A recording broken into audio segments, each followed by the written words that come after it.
नमस्कार दोस्तों, आज के वीडियो में हम आपसे छंद के बारे में बात करेंगे।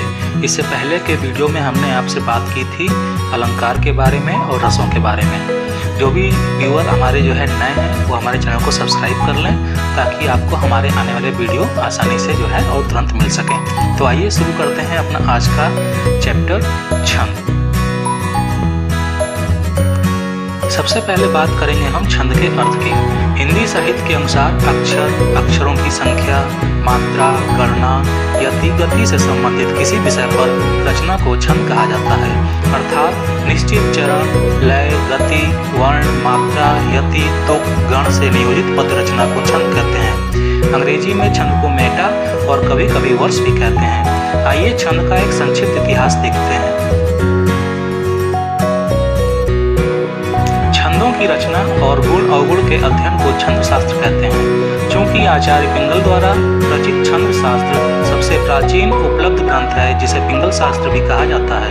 यदि गद्य की कसौटी व्याकरण है तो कविता की कसौटी छंद है। पद्य रचना का समुचित ज्ञान छंद शास्त्र के ज्ञान के बिना या जानकारी के बिना नहीं होता है। काव्य और छंद के प्रारंभ में अगड़ अर्थात अशुभ गण नहीं आना चाहिए। आइए अब देखते हैं छंद के भेद। छंद के अंग। छंद के निम्नलिखित अंग हैं। गति। पद्य के पाठ में जो बहाव होता है उसे गति कहते हैं। यति। पद्य पाठ करते समय गति को तोड़कर जो विश्राम दिया जाता है उसे यति कहते हैं। तुक। समान उच्चारण वाले शब्दों के प्रयोग को तुक कहा जाता है। पद्य प्रायः तुकांत होते हैं। आइए आगे के छंद के अंग देखते हैं। मात्रा।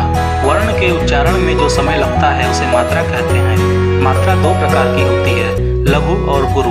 ह्रस्व उच्चारण वाले वर्णों की मात्रा लघु होती है तथा दीर्घ उच्चारण वाले वर्णों की मात्रा गुरु होती है। लघु मात्रा का मान 1 होता है और उसे चिन्ह से प्रदर्शित किया जाता है, जैसे फुल स्टॉप का हिंदी का जो चिन्ह होता है उसे प्रदर्शित करते हैं। इसी प्रकार गुरु मात्रा का मान 2 होता है और उसे S चिन्ह से प्रदर्शित किया जाता है। इसका मतलब यह है कि छोटी मात्रा होगी तो 1 माना जाएगा और बड़ी मात्रा होगी तो 2 माना जाएगा। 1 को पाई से व्यक्त करते हैं और 2 को S चिन्ह से प्रदर्शित किया जाता है। आइए अगला अंग देखते हैं। छंद का अगला अंग है गण। मात्राओं और वर्णों की संख्या और क्रम की सुविधा के लिए 3 वर्णों के समूह को एक गण मान लिया जाता है। गणों की संख्या 8 है। यगण, मगण, तगड़, रगड़, जगड़, भगड़, नगड़ और सगड़। आइए अब देखते हैं छंदों के भेद। छंद के भेद निम्नलिखित प्रकार से हैं। वर्णिक छंद। वर्णों की गणना पर आधारित छंद वर्णिक छंद कहलाते हैं, जैसे प्रमाणिका, स्वागता, भुजंगी, शालिनी, इंद्रवर्जा, दोधक, वंशस्थ, भुजंग प्रयाग, द्रुत विलंबित, तोटक, वंशद, तिलका, मालिनी, पंचचामर, चंचला, मंदाक्रांता, शिखरिणी, शार्दुल विक्रीडित, स्त्रगद्रा, सवैया, घनाक्षरी, रूप घनाक्षरी, देव घनाक्षरी, कवित्त, मनहरण। आइए अगला भेद देखते हैं। वर्ण वृत्त छंद। सम छंद को वृत्त कहते हैं। इसमें चारों चरण समान होते हैं और प्रत्येक चरण में आने वाले लघु गुरु मात्राओं का क्रम निश्चित रहता है, जैसे द्रुत विलंबित, मालिनी वर्णिक मुक्तक। इसमें चारों चरण समान होते हैं और प्रत्येक चरण में वर्णों की संख्या निश्चित होती है, किंतु वर्णों का मात्रा भार निश्चित नहीं रहता है, जैसे मनहर, रूप, कृपाण, विजया, देव घनाक्षरी आदि। ये सभी पद्य के एक रूप हैं। आइए अगला भेद देखते हैं। मुक्त छंद। भक्ति काल तक मुक्त छंद का अस्तित्व नहीं था। यह आधुनिक युग की देन है। इसके प्रणेता सूर्यकांत त्रिपाठी निराला माने जाते हैं। मुक्त छंद नियमबद्ध नहीं होते, केवल स्वच्छंद गति और भावपूर्ण यति ही मुक्त छंद की विशेषता है। आइए छंद का अगला भेद देखते हैं। मात्रिक छंद।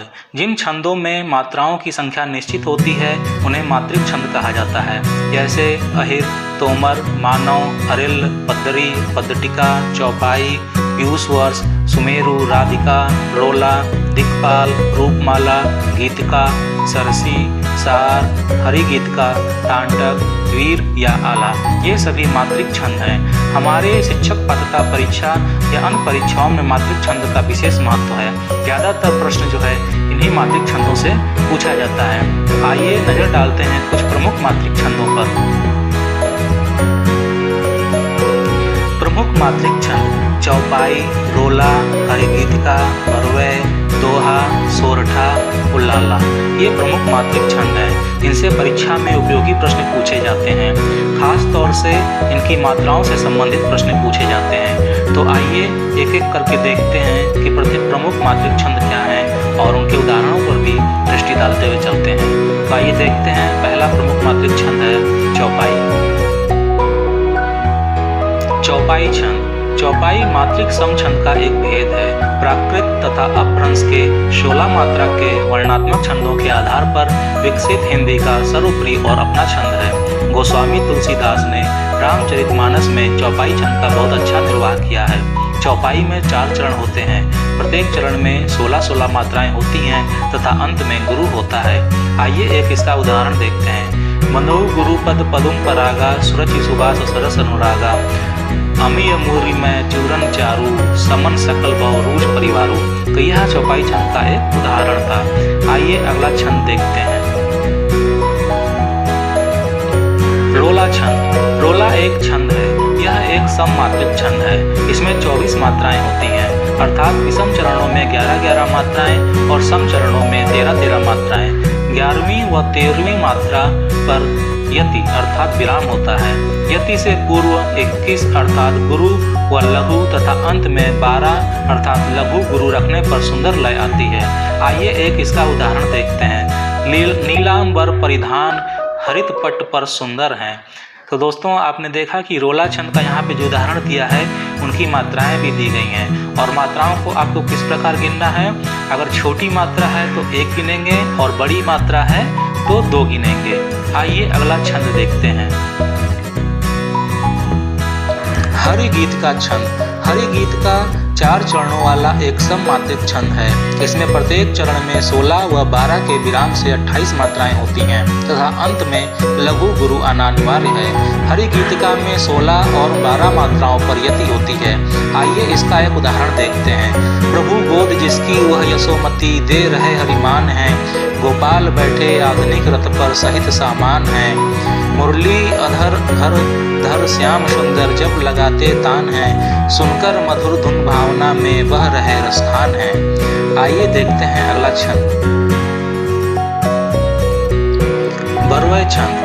बरवे रामायण सगुण भक्ति धारा के राम भक्ति शाखा के कवि तुलसीदास द्वारा लिखी गई है। इसके प्रथम एवं तृतीय चरण में 12-12 मात्राएं तथा द्वितीय और चतुर्थ चरण में 7-7 मात्राएं होती हैं। सम चरणों के अंत में जगड़ होता है। आइए बरवे छंद का एक उदाहरण देखते हैं। चंपक हरवा अंग मिली अधिक सुहाए, जानी परे सिर हेरे जब कुमिलाए। आइए अगला छंद देखते हैं। दोहा छंद। दोहा एक मात्रिक छंद है। इसके प्रथम और तृतीय चरण में 13-13 मात्राएं होती हैं और दूसरे और अंतिम चरण में 11-11 मात्राएं होती हैं। इसमें 24-24 मात्रा की 2 पंक्तियां होती हैं। आइए इसका एक उदाहरण देखते हैं। श्री गुरु चरण सरोज रज, निजमन मुकुर सुधारी, वर्णव रघुवर विमल जस, जो दायक फलचारी। आइए अगला छंद देखते हैं। सोरठा छंद। सोरठा एक मात्रिक छंद है। यह दोहा का ठीक उल्टा होता है। इसके विषम चरण में 11-11 मात्राएं और सम चरणों द्वितीय तथा चतुर्थ चरण में 13-13 मात्राएं होती हैं। विषम चरणों के अंत में 1 गुरु और 1 लघु मात्रा का होना आवश्यक होता है। आइए इसका एक उदाहरण देखते हैं। कुंद इंदु समदेह उमा रमन करुणायतन, जाहि दीन पर नेह करहु कृपा मर्दन मयन। आइए अगला छंद देखते हैं। उल्लाला छंद। उल्लाला सममात्रिक छंद है। इसके प्रत्येक चरण में 13-13 मात्राओं के हिसाब से 26 मात्राएं तथा 15-13 के हिसाब से 28 मात्राएं होती हैं। इस तरह उल्लाला के 2 भेद होते हैं, तथापि 13 मात्राओं वाला छंद ही विशेष प्रचलन में है। इस छंद में लघु गुरु का कोई विशेष नियम नहीं है, लेकिन 11वीं मात्रा लघु ही होती है। 15 मात्राओं वाले उलाला छंद में 13वीं मात्रा लघु होती है। आइए इसका एक उदाहरण देखते हैं। भूखी आंतों के लिए सेंसेक्स बस बवाल है, 30 मार खा कर रहे मार्केट में उछाल है। तो दोस्तों, आपको हमारा आज का वीडियो कैसा लगा कमेंट बॉक्स में अपने कमेंट जरूर दीजिएगा। और हमारे मोटिवेशन के लिए या प्रोत्साहन के लिए अगर आप हमारे चैनल को सब्सक्राइब करते हैं तो हमको जो है बहुत अच्छा लगता है। तो प्लीज़ हमारे चैनल को जो है सब्सक्राइब कर दीजिएगा ताकि हम आपके लिए और अच्छे अच्छे वीडियो जो है बना सकें। और जो व्यूअर हमारे नए हैं वो भी हमारे चैनल को सब्सक्राइब कर लीजिए और इस वीडियो को अपने दोस्तों को शेयर कर दीजिए, लाइक कर दीजिए। और इसी के साथ हम जल्द ही आपसे मिलेंगे अपने अगले वीडियो के साथ में। तब तक के लिए इजाज़त दीजिए। धन्यवाद।